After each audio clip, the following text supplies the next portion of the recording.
सरकार अपने दारू बेचती है। हम लोग को ये थोपा गया है कि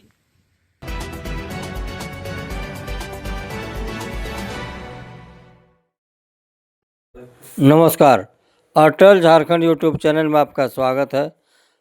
प्रखंड क्षेत्र बरहेट के सिद्धू कानू हुल फाउंडेशन के बैनर तले आयोजित संथाल परगना स्थापना दिवस को लेकर सिद्धू कानू के वंशज सह भाजपा के युवा नेता मंडल मुर्मू ने कार्यक्रम स्थगित को लेकर प्रेस वार्ता कर जानकारी देते हुए बताया कि सिद्धू कानू वंशज सह भाजपा के युवा नेता मंडल मुर्मू ने जिला प्रशासन के शर्तों से नाराज होकर 22 दिसंबर को भोगनाडी में आयोजित होने वाले संथाल परगना स्थापना दिवस कार्यक्रम को स्थगित कर दिया है।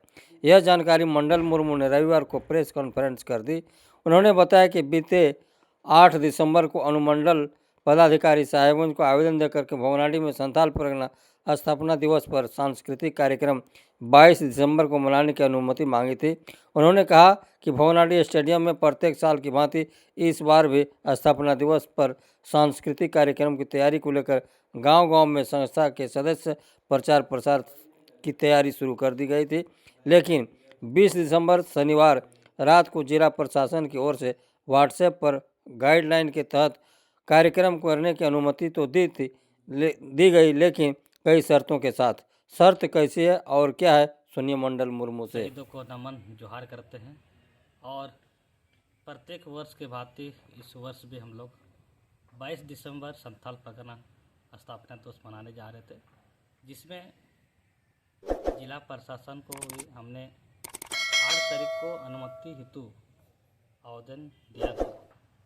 8 से लेकर हम लोग जो हमारे स्थापना दिवस को लेकर तैयारी कर रहे थे, तैयारी को लेकर हम लोग गांव-गांव जाके लोगों को जागरूक कर रहे थे, प्रचार प्रसार कर रहे थे और जो हमारी सांस्कृतिक कार्यक्रम भी लोगों को बता रहे थे। लेकिन दुख इस बात की है कि हमारे पूर्वज जल जंगल ज़मीन के लिए अंग्रेज़ों के लिए लड़ाई लड़ी और उन्हीं के बलिदान से एक हमें आज़ादी मिली और उन्हीं का हम लोग स्थापना दिवस मनाने जा रहे थे। लेकिन प्रशासन द्वारा मुझे 20 तारीख को व्हाट्सएप के माध्यम से एक चिट्ठी इशू किया गया है कि आप 8 गाइडलाइन के तहत संथाल परगना स्थापना दिवस मना सकते हैं, इनके तहत आपको परमिशन दिया जाता है। और इसमें ये लिखा हुआ है कि जो सिद्धू कानू के स्टेडियम के अंदर ही आप कार्यक्रम करा सकते हैं, उसके बाहर किसी तरह का कुछ कार्यक्रम नहीं। साथ ही सरकार अपने दारू बेचती है और हम लोग को ये थोपा गया है कि यहाँ पे दारू दुकान मना है, जबकि ये जिला प्रशासन के काम है, इनको कैसे कंट्रोल किया जाए। साथ ही ये गाइडलाइन भी ये भी दिया गया है कि रोड में आने जाने का लोगों को किसी तरह का दिक्कत नहीं होनी चाहिए। ये हमें कमेटी को थोपा गया है, जबकि ये जिला प्रशासन का काम है। साथ ही हमारे कमेटी के ओर से हम लोग 100-150 कमेटी का वॉलंटियर है, जिसमें कि इसमें ये कहा गया है कि आपकी कमेटी का 30 जनों का वॉलंटियर्स का आधार कार्ड थाना में सबमिट करना है। कि किस आधार पर ये हम लोग प्रत्येक वर्ष मनाते हैं, हुल दिवस हो, 11 अप्रैल हो, 22 दिसंबर, लेकिन इस बार इस तरह का गाइडलाइन देते हुए परमिशन क्यों? ये तो हमारे हक के लिए, अधिकार के लिए, समाज के लिए सिद्धू कानू ने क्यों बलिदान दिया, क्यों लड़ाई लड़ी, इस विषय पर हम लोग चर्चा परिचर्चा करते हैं।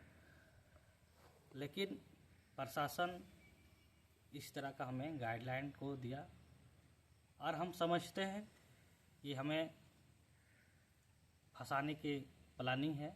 जैसे कि हुल दिवस को हमारे ऊपर, हमारे ग्रामीणों के ऊपर केस किया गया, इस बार भी इस तरह का प्रशासन के द्वारा ये प्लानिंग के तहत हमें एक गाइडलाइन के तहत परमिशन दिया गया था, जिसमें हम लोग इस गाइडलाइन को सम्मान करते हुए प्रशासन को का गाइडलाइन सम्मान करते हुए जितना भी मेरा कार्यक्रम था, जैसे लगड़ी नाच हो, करामदन हो, फुटबॉल हो और सांस्कृतिक कार्यक्रम को हम लोग रद्द कर रहे हैं। और यही जिला प्रशासन से मांग करते हैं कि जो हमें प्रोग्राम का गाइडलाइन दिया गया है ये दूसरे जगह पे फॉलो होना चाहिए, लागू होनी चाहिए। हम सभी जानते हैं अगले साल 2026 में जनवरी में थाना के आसपास, थाना के बगल में ही एडीसी के द्वारा एक फुटबॉल टूर्नामेंट का आयोजन किया गया है। इसमें भी जो भी यहाँ पे हमें गाइडलाइन दिया गया है वहाँ पे ये गाइडलाइन होनी चाहिए। अगर ये गाइडलाइन वहाँ फॉलो नहीं होती है, हम समझते हैं कि ये शहीदों का अपमान है, शहीद परिवारों का अपमान है, यहाँ के आदिवासी मूलवासी का अपमान है। इसी को लेकर हम लोग आज प्रेस कॉन्फ्रेंस रखे थे। और जो भी 22 दिसंबर है, आप सिद्धू कानू को नमन, जोहार, पूजा पाठ के लिए आ सकते हैं सभी को, लेकिन जो हमारे कमेटी की ओर से कार्यक्रम था फिलहाल इसको रद्द किया जाता है।